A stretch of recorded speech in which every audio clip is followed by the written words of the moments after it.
Swayam Prabha. Digital India. Educated India.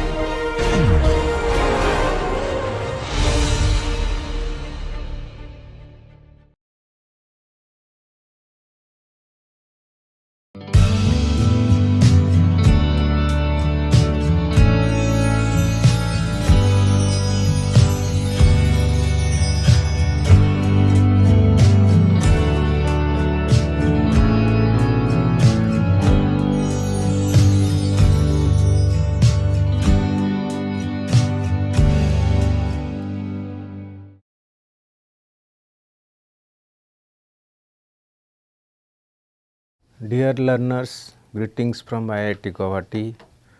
We are in the MOOCs course Power Plant System Engineering, Module 2, Vapor Power Systems Part 2. Till this point of time, we have covered the thermodynamic aspects of a vapor power plant, followed by the expansion of steam in steam turbines. So, there we had two important concepts of steam turbines. One is through impulse principle, other is through reaction principles. So, based on that we have classified impulse turbines and reaction turbines. So, in this lecture we are now going to see some of the performance indicators for steam turbines. There is one particular concept what you call as axial thrust. Normally this axial thrust is not recommended, but it is mostly it has to be there and it has some practical significance as far as handling or fixing the rotor is concerned. Then we will see some of the design aspects of steam turbine blades. We have impulse turbines, we have reaction turbines. Necessarily the design features of both the turbine blades are different, because impulse turbines are mainly intended for high pressure steams and reaction turbines are mainly used for moderate steam velocities. Then having said this, we will now look into some of the losses that is normally encountered in the steam turbines.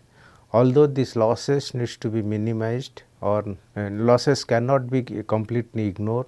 So, how to minimize the loss, that is the another features for steam turbines. So, we will discuss them one by one. So, let us briefly understand what steam turbines we have learnt so far. So, in our previous lectures we have exhaustively discussed about single stage impulse turbines, in which we have the rotating blades, or normally this we call as a wheel, and these blades are mounted on a rotor and nozzles feed the steam. We have steam nozzles that feeds the steam to this rotor or blades. So, as a result it rotates. Then other category of turbines we have is velocity compounded impulse turbine and pressure compounded impulse turbines. So, many a times a single nozzle and a set of moving blades does not solve the purpose. So, we require compounding, and this compounding can be done in two aspects.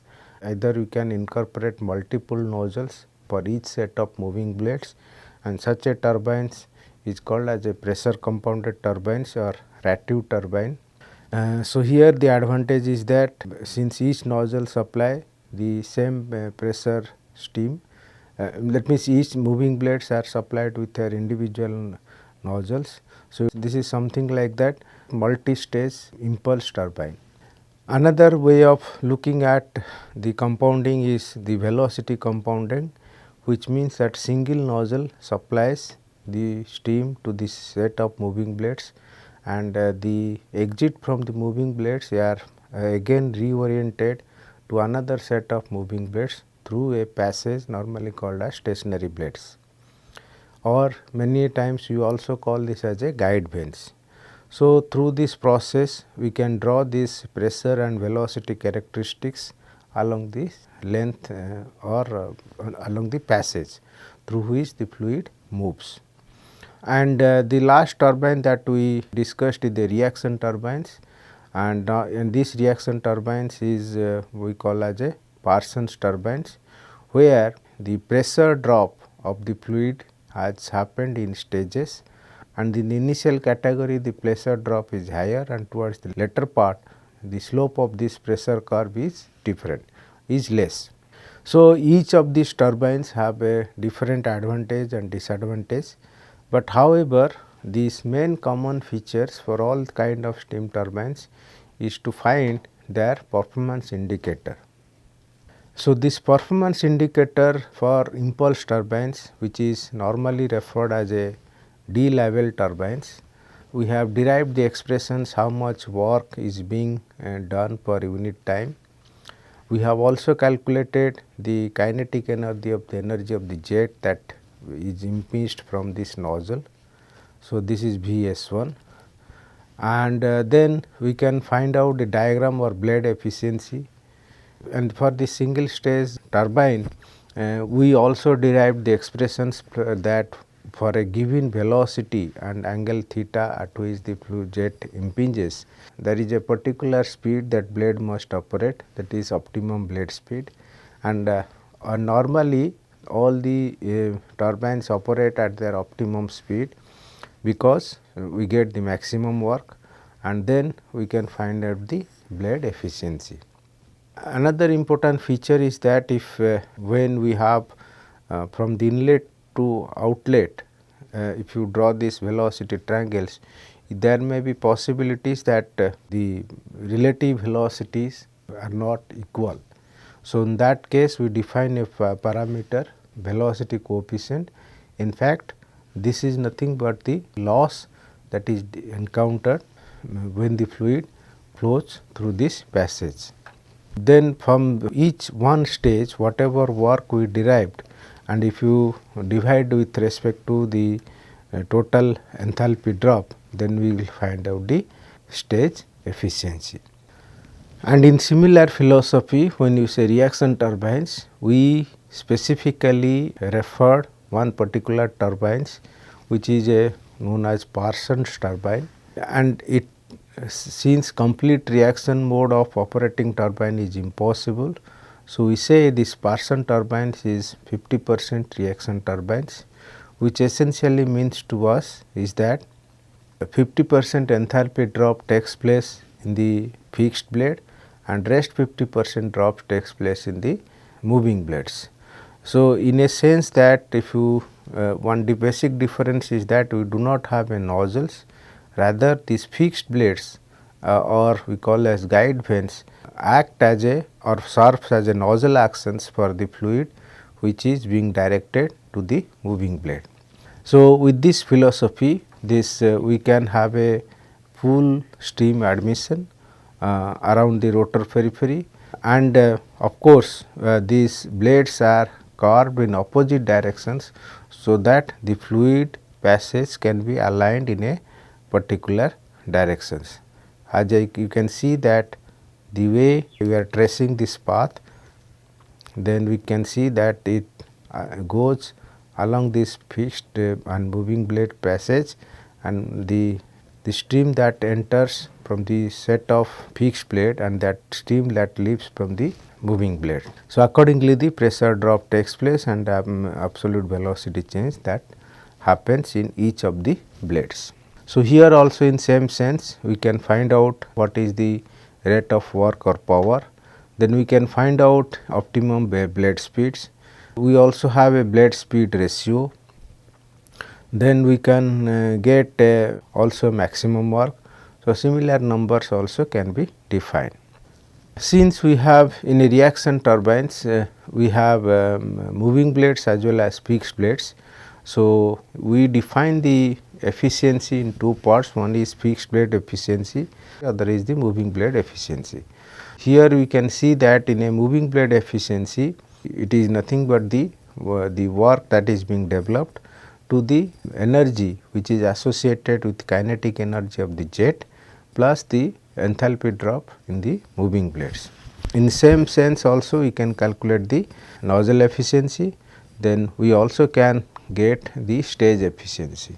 All these enthalpy terms we can refer this conditioning curve for a two stage turbine, where we can plot the enthalpy and entropy data, and from this we can find all these enthalpy values, and accordingly all these efficiency parameters can be calculated.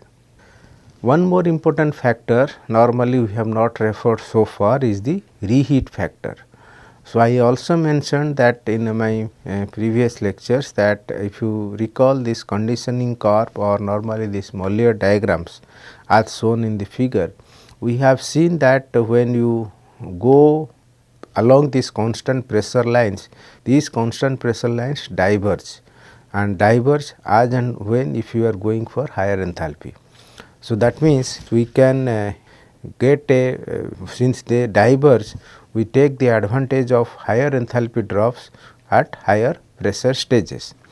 So, for that reasons the steam in the design point of view, we operate the turbines at much higher pressure or and temperatures, and mostly we operate in the superheated regions.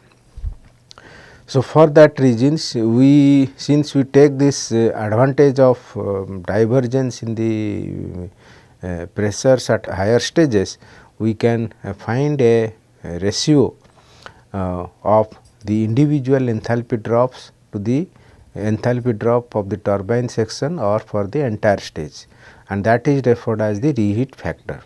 So, referring to this particular figure, if you want to find out the reheat factor and your initial state is 0 and final state is P4, that is 4 Ts, H4 Ts, and so if the process has to take place in an isentropic manner, so enthalpy drop would have been H0 minus H4 Ts.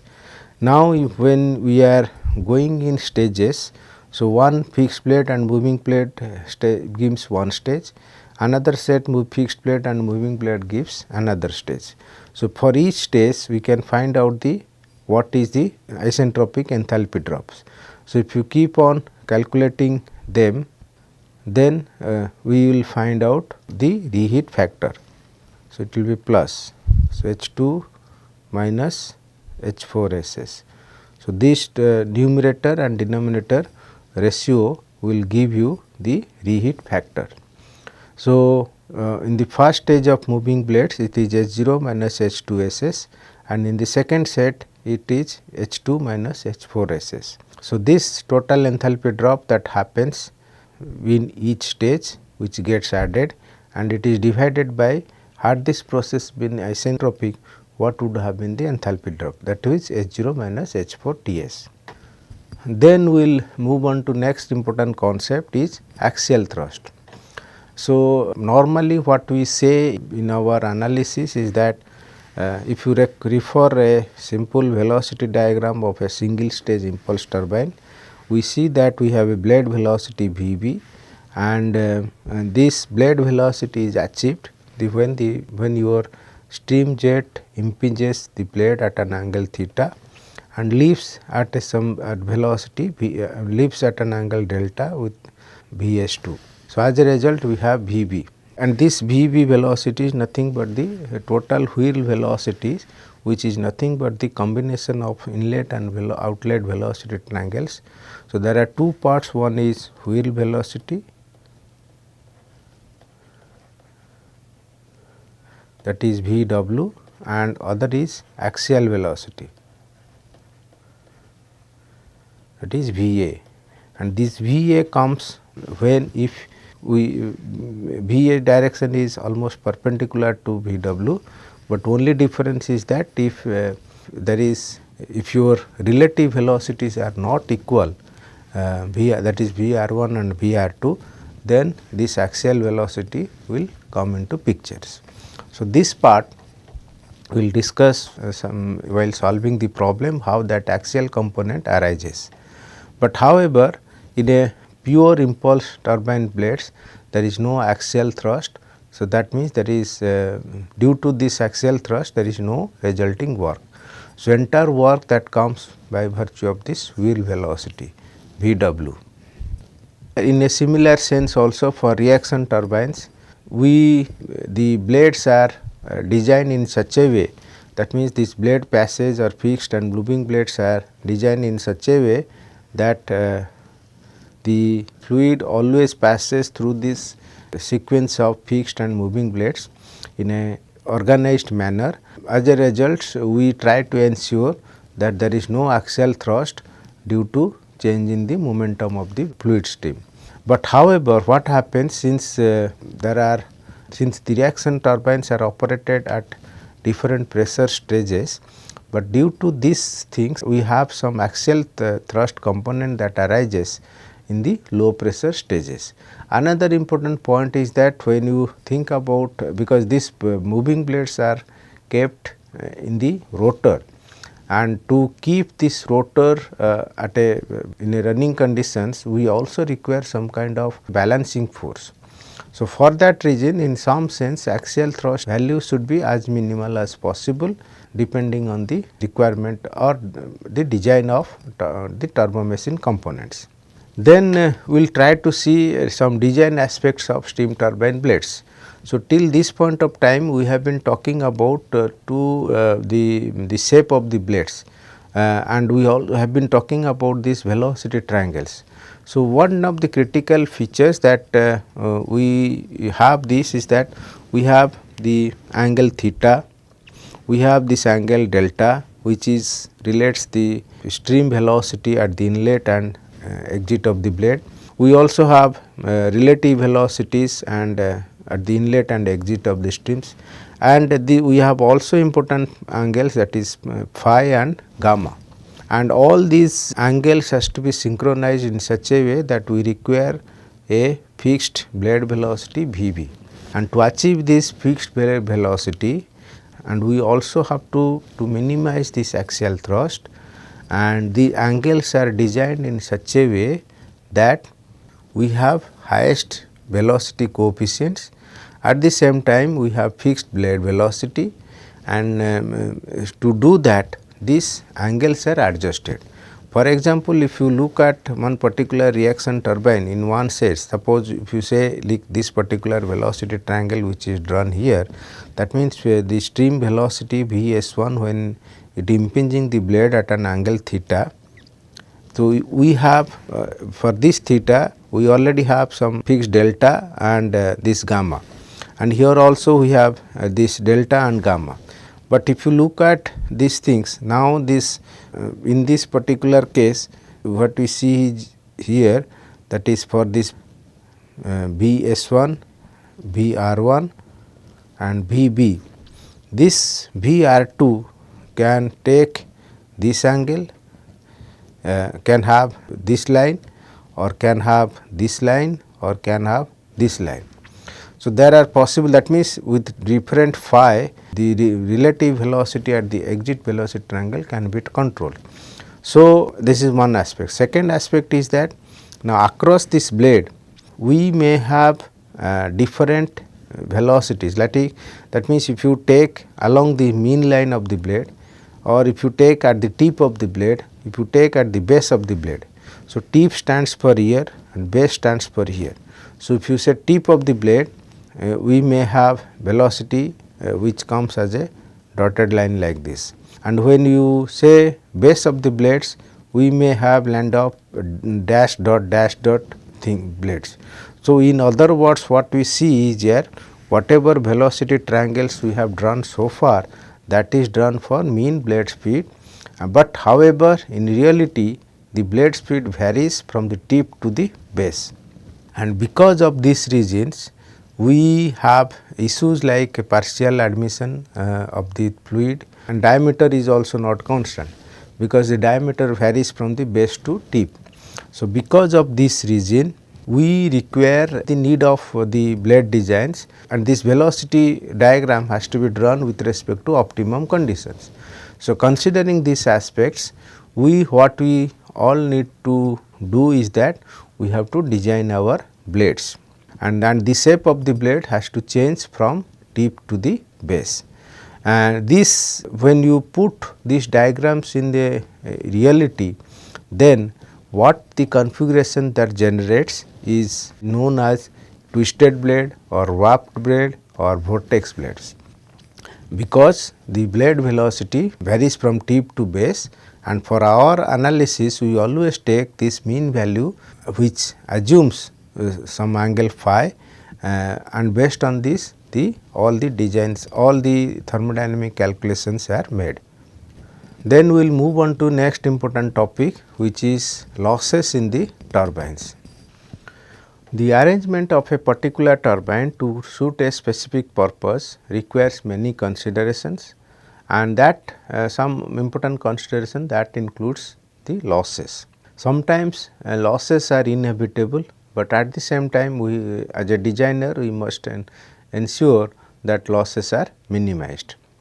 Now, in the thermodynamic sense, the one of the important loss, that is a irreversible phenomena, and we call this as a super saturations. We will come back this theory of the super saturation now. Apart from this thermodynamic loss, the other internal losses that takes place, that can happen as friction losses in the nozzles, blades, disc which rotates the fluid. Then we have leakage loss during fluid admission in stages, seals or glands. Then we have moisture losses. Then we have residual velocity losses, and in addition to that we have some miscellaneous losses that occurs due to heat transfer. There could be losses due to mechanical and electrical losses. So, this we call as a miscellaneous losses, but our main important losses are super saturation, which is a thermodynamic losses, and other losses like friction, leakage, moisture, residual velocity. And in fact, we will try to see that some of the losses we have to retain for a better performance of the plant. So, let us see what is the first concept, which is super saturations. So, for super saturation, let us understand this Mollier diagram.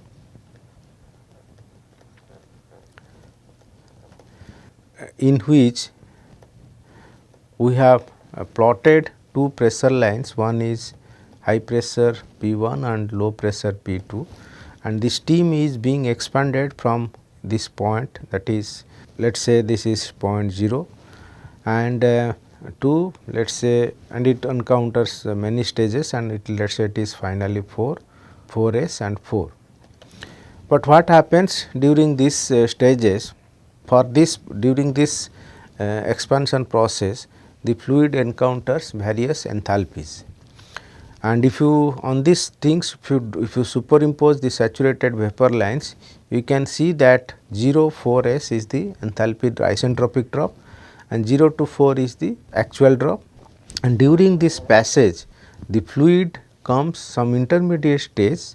One is it encounters this saturated vapor line, that is at point 1, which says that just in the vicinity of in this vicinity, that means just before the line and after this line, just before the line the fluid is vapor, and after this point 1 the fluid is liquid.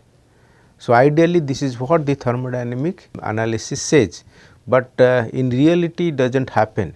That means, if you carry out such a high pressure or superheated steam and try to expand it in this manner, so at instantly the fluid does not come back, or steam does not come back from vapor stage to liquid stage immediately. So, there is a condition that exists, we call it as a metastable equilibrium. That means, instantly it does not change its state, rather it takes some time to respond, and while doing that, say that the coordinates has already changed. So, actually the fluid becomes liquid at point 2.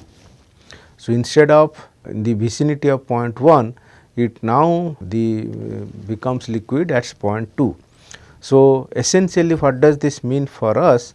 That is that there is a loss in the enthalpy values between this point 1 to 2. So, that means the steam is actually becomes liquid at state 2, but it should have been become liquid at state 1, and this is a metastable situations, and this happens in real sense.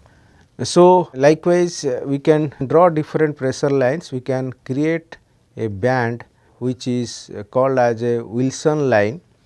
For each enthalpy drops, we can draw this draw another curve or with what is called as Wilson line, which will tell you that the locus of all such curves, which says that in reality where the fluid where the steam becomes liquid, and such a steam we call this as a supersaturated or undercooled steams, and the locus of point 2 at varied pressure forms a band or zone, and we call this as a Wilson line. Now, to counteract this particular effect, we define, or to counteract this losses due to supersaturations, we define a term which is called as a degree of supersaturation or degree of undercooling. So, it says that the ratio of actual pressure to the pressure corresponding to lower temperature is called as the degree saturations. Of course, these 2 points are at 2 different pressures, and we can take this ratio, and that is called as a degree of supersaturation or degree of undercooling. And after 2, the thermodynamic equilibrium achieves, and we say it happens, we can after this point 2, the thermodynamic equilibrium is established, and the which is detected by the pressure volume diagram at point 2. So, the initial, and this, what is this phenomena, that initial condensation results liquid droplets of small diameters with large curvature, and subsequently they grow to a larger one. Since this particular expansion process is across an Wilson line accounts for the sudden condensations with release of enthalpy of vaporizations, but at the same time it results sudden pressure rise with reduction in the specific volume and velocity. So, in steam power plant point of view, such rapid expansion in turbines and nozzles is normally referred as condensation shock. Shock is nothing but a phenomena across which the changes are very drastic, and it is an instantaneous changes, and whatever changes that happens in an irreversible manner. So, more details of the supersaturation I will come back again when you discussed about the steam nozzles. Then moving further losses, we have other type of losses which is called as fluid frictions. Fluid friction is very common, and whether you say it is impulse or reaction turbines, I have already emphasized that the fluid has to follow the certain path or the enclosed passage between the fixed and moving blades in a successive manner, and since it is encountering different fixed and moving blades, it is expected that there has to be a losses. And of course, since the purpose at which the velocity triangles are designed, same quantity of the fluid may not enter into the subsequent stages, and that also happens in either in a compounding mode for pressure as well as velocity compounded turbines, and because of this, since they are entering in different stages, and there could be a possibility of admission loss as the steam passes from the nozzle to wheel. And again, in case of rotating blades, not necessarily that after it crosses the moving blades, same quantity of the fluid again enters to the fixed blades. So, these losses that the fluid, the moving blade churns the fluid. So, for that things we call this as a fanning losses. So, basically for fixed blade we have admission losses, and for moving blades we have fanning losses. And the net effect of when you do the combined things, like when we are doing compounding, either pressure or velocity compounding, then the net effect or net loss that comes out from this the fixed and then moving blades, we call this as a blade windage loss. The other type of situations that may arise, the nature of the flow. So, what happens is that normally for when you go for high pressure steam or and high temperature steam, there is a possibility and then this expansion takes place. So, there is a possibility that fluid is no longer becomes laminar. So, it becomes turbulent. So, this turbulent, because of this reason also the because of this, since the angles and the entrance angles of the steams may not suit to the design loads. So, when we have laminar or turbulent flows that passes through the blades, then we can encounter the boundary layers. So, we may have a laminar or turbulent boundary layers. If turbulent boundary layers are encountered, then we can say there is a losses that happens due to the nature of the flow. But however, looking at the kind of expansion that takes place from high pressure steam, the fluid friction losses is almost close to 10% from all available energy sources. Another important phenomena is leakage. So, leakage is a very common when you expand the steam from high pressure sides, and of course, whether except for single stage, all other things like we have moving plates, nozzles, reaction turbines, array of fixed and moving plates, there are possibilities that steam leaks out either from the fixed plate or from the nozzles. So, the leak that can happen from shaft bearings, this leak can happen also from the outside of the turbines. So, we require proper sealing from them, and because of these reasons, whether it is a reaction or impulse, and when you are looking at very high pressure steams, so there is a possibility that leak can happen from any of the stages. And in fact, higher is the pressure drop, greater is the leakage, because greater is the tip to clearance to the blade height, and this leakage loss normally at a designer point of view contributes 1% of the total energy available to the turbine. Moving further, another leakage that can happen through the external glands, then leakage loss can also be part of the blade tips and casing, and the leakage are higher when the pressure is high. So, that is the reason. So, it is mainly advisable to use impulse stage at high pressure regions and reaction stages at low pressure region. So, at low pressures the friction losses becomes more important than the leakage. The another very vital feature of steam turbines, whether it is irrespective of the stages or impulsed or reactions or Curtis stage or reactive turbine, whatever may be process you use, if you look at the thermodynamic viewpoint, that at the end of expansion the fluid must be at least, steam quality should be at least 88%, that is minimum quantity, minimum steam quality should be 88%. So, that means most of the fluids must, that means the fluid must pass through the turbines when it is with minimum of 88% quality, and more it encounters liquid droplets in the turbine expansion, it creates the thermal endurance, and we call this as a moisture loss, because the normally the for all types of blades they are designed that it is designed for handling only steam, not water droplet. And another important aspect of this high pressure moisture content is that they cause blade erosions as a result of impingement of water droplets on the blades. So, this has to be an unavoidable affair. The last or most other losses, that is miscellaneous losses. So, this miscellaneous losses comes into the fact that where we take the consideration of leaving losses, which means leaving losses means that for a power plant to operate at its best capability, we must have a residual velocity in the range of 300 meter per seconds. And we also expect that when the steam, the velocity or the liquids that leaves the after condensation, that leaves, they will have a velocity of close to 300 meter per second, and if you do that, then there could be losses, and they add off the losses close to 3%.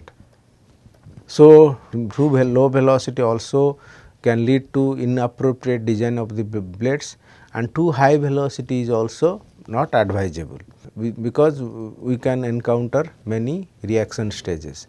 The possibilities of this thing, that either you improve the number of reaction stages or you leave this fluid velocity at a higher level. But many times the infrastructure difficulty helps us that we should not go for a higher number of stages. So, rather we have to live with some residual velocity of the steam, which may be higher, but it is the need of the design. Apart from this, since we are looking at very high pressure and high temperature steam, so there is a possibility that heat transfer can take place either in any of the modes, conduction, convection and radiations. Of course, they are too small, these losses, because most of the cases the protections or insulations are provided.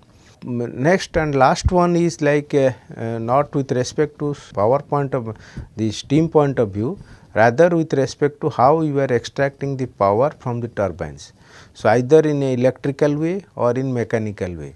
So, that loss, that means it is like a generator or through any kind of rotor which extract power in rotating the blades, and this is usually 99%, and these rotating velocities normally is kept at 3000 rpm, and this accounts for about 1% of the turbine losses, and that has to be to the best possible extent we have to minimize this.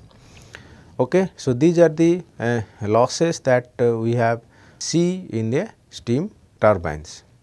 So, with this we conclude this. Now, before we leave, I will try to solve a numerical problems, and mainly to emphasize the fact that how the wheel velocity or axial velocity that gets generated in a turbine.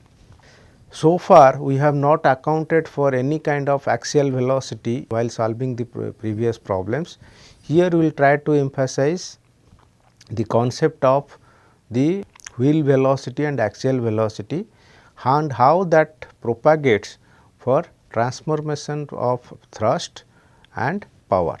So, corresponding thrust that we get, either it is a tangential thrust which is caused due to wheel velocity, and axial thrust which is caused due to axial velocity, and all these things we can find out from these velocity diagrams. So, the problem statement that says that we have a 2-row velocity compounded impulse turbines, which is shown here. The stream from the nozzle exit is 600 meter per second. So, we have a nozzle which is, it gives a 600 meter per second, and the nozzle hits this blade at an angle 16 degree, and because of these things we have this moving blade velocity is 120 meter per second, and the steam is supplied at a rate 5 kg per second. Now, here the exit angles for first row, that is the first row of moving blade and fixed blade, and second row of moving blade, first then fixed blade, then second row of moving blades. So, we have 2 rows of moving blades which is organized by a one set of stationary blades. So, these angles are 18 degree, 22 degree and 36 degree. So, these angles we can clarify once you draw the velocity diagrams properly for each of these moving blades as well as the stationary blades. So, basically there are 4 diagrams. One is inlet of moving blade, inlet of this, then inlet of second set of moving blades, and outlet of second set of moving blades. And for each velocity cases, the blade velocity coefficient is 85%, and because of this 85%, we can see that there always exists an axial thrust, because complete velocity transformation normally does not take place. So, we will try to solve the problems, but before that we have to draw these velocity diagrams clearly. So, before that, Similar problems we have already solved in our previous lectures. Here we will try to focus on the final or summary part of this velocity diagrams. I will not derive these formulas because they are already part of our previous velocity diagrams. So, here we will try to see how these velocity diagrams should look like. So, if you say this first moving blade,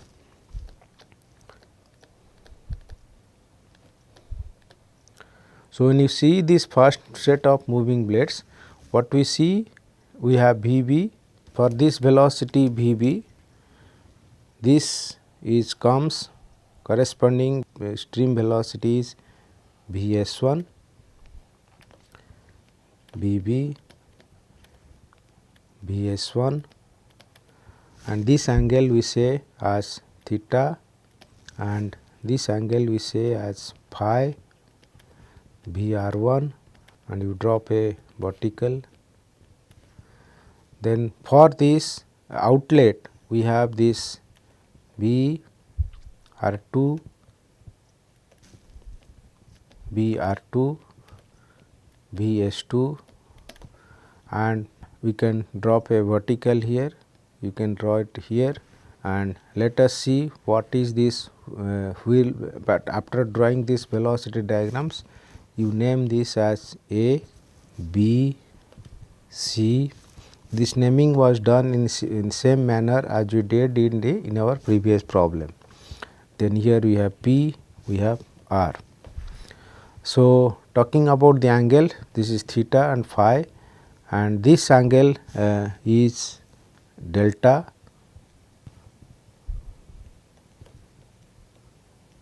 and this angle is gamma. So, we can write this as gamma. We have Vr2, then we can find what is this wheel velocity. Wheel velocity is this total, that is delta P W1, and if you see here, there is a difference in the velocity in the axial directions, which is Va1, and this happens when we have the first set of moving blades. And similar triangles we can draw for the fixed blade. So, fixed blade means, or we say it is a stationary blades, we call it as a guide vane.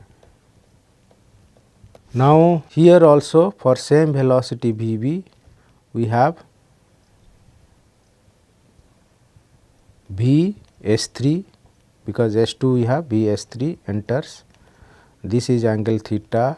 Instead of theta, I put theta 1, and Vr3, this angle instead of phi, we say it is phi 1. So, you can drop a vertical, and from here also we can draw like this outlet, where we can say it is Vr4 and Vs4. These angles can be rewritten as delta 1, initially it was delta, now it is here it was delta, and here it was delta 1. So, you can find out, you can drop a vertical here.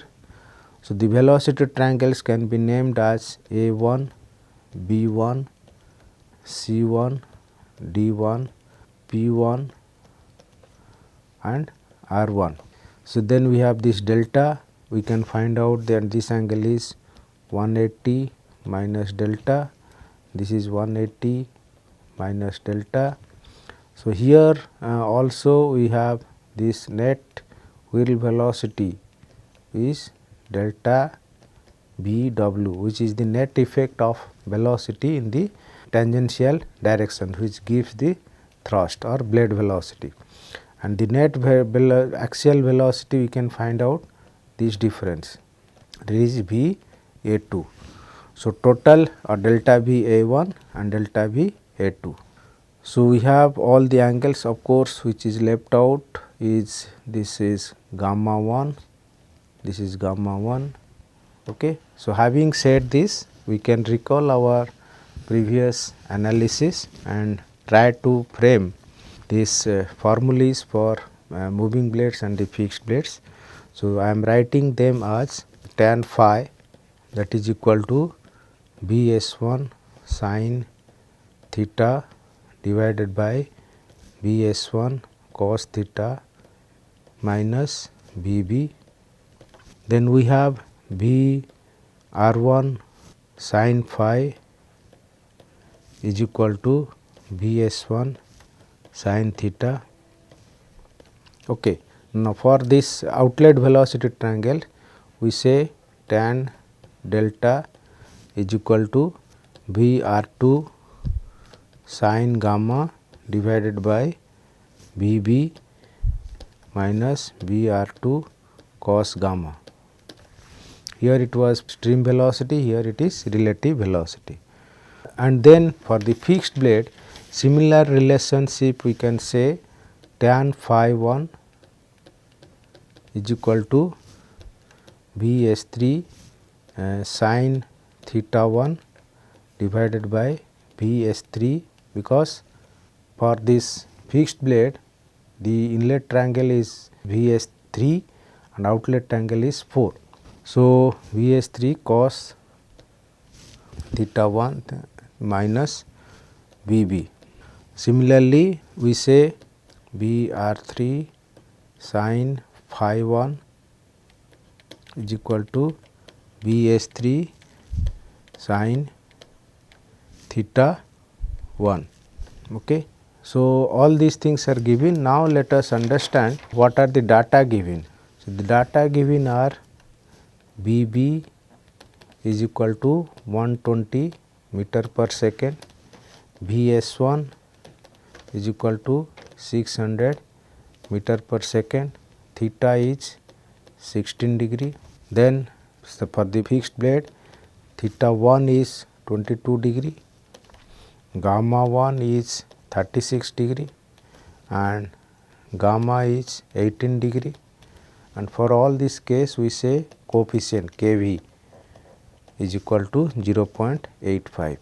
Now, from this formula and these things, first thing we need to calculate what is tan phi. Tan phi is equal to 600 sin 16 divided by 600 cos 16 minus 120. So, this is 0.362, which implies phi is 19.9 degree. Then we have Br1 is equal to 600 sin 16 divided by sin 19.9. So, this number is 485.8 meter per seconds. So, this is Br1, we have Kv. So, this gives you Br2 is equal to 0.85 times 485.8. So, Vr2 we get as 413 meter per second. Now, the second part analysis we can find what is tan delta. So, tan delta would be 413. 413 is Vr2, sin gamma is 18 divided by 413 sin 18 minus 120. So, tan delta becomes 0.47, which means delta is equal to 25 degree. Now, from this analysis, so we say now we can find out Bs2 is equal to Br2 sin gamma divided by sin delta. So, this is 413 sin 18 divided by sin 25, that is 301 meter per second. So, that means we say Vs3 is equal to Kv times Vs2, and that is 255.9. From this velocity diagram, now we will be able to find out what is wheel velocity. Delta V W stage 1, that is equal to Vs S1 cos theta plus V S2 cos delta. So, this is 600 cos 16 plus 301 cos 25 degree. So, that is 850 meter per second, and delta V A 2 would be V S1 sin theta minus V S2 sin delta. So, this is 600 sin 16 minus 301 sin 25. So, this number is 37.8 meter per second. So, in similar way we can find out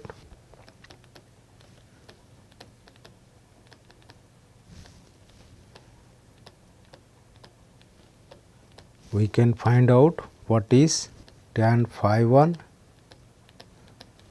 that is twice 55.9 sin 22 divided by 255.9 cos 22 minus 120. So, this is 0.81. So, we get phi 1 as 39.3 degree.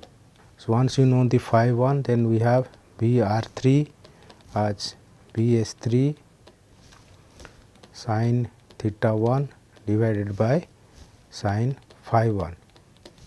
So, this is 151.5 meter per second. So, we have VR3, then VR4 is 0.85 times VR3, that is 128.7 meter per second. So, we are now VR3, VR4. So, we will be now in a position to find out delta V W2. It is VR3 cos phi 1 plus VR4 cos gamma 1, and delta V A1 would be VS3 sin theta 1 minus VR4 cos gamma 1. So, by inserting the values we say delta B W2 would be 151.5 cos 39.3 plus 128.7 cos 36. So, it is 221.4 meter per second, and delta V A2 is similarly we can get 20.2 meter per second. So, we have all the numbers. Now, we will be able to find out what is tangential thrust. Okay. So, total delta V W would be delta V W1 plus delta V W2, that is 850 plus 220. So, this is 220, 1070 meter per second. Delta V A is delta V A1 plus delta V A2. This is 37.8 plus 20.2. So, this is roughly 58 meter per seconds. So, this is the total real velocity, and this is the total axial velocity.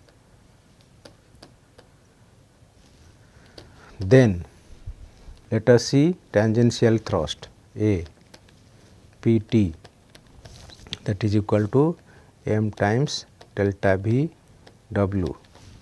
So, m dot is given, m dot is 5 kg per seconds. So, Pt becomes 5.35 kilonewton. Second part, axial thrust Pa m dot into delta V A. So, that means Pa becomes 0.29 kilonewton. Power developed W dot is nothing but Pt into Vb. Thrust is 5.35 into Vb, Vb is 120. So, 5.35 into 120, W dot becomes 642 kilowatt. And last part, efficiency, blade efficiency, that is twice time delta V W into Vb divided by V1 Vs1 square. So, this is 2 into 1070 into 120 divided by 600 into 600. So, efficiency, blade efficiency is now 71.3%. So, idea of this problem is to give some emphasis that for a steam turbine, what is the concept of tangential thrust and axial thrust, and what is the concept of wheel velocity and axial velocity. And we say that this axial thrust has to be there because we need a balancing force. Since rotor is rotating, we also need a balancing force that has to come from the steam. So, it must provide some axial thrust to counterbalance the reactions developed by the rotor. Okay. With this I conclude. Thank you for your attention.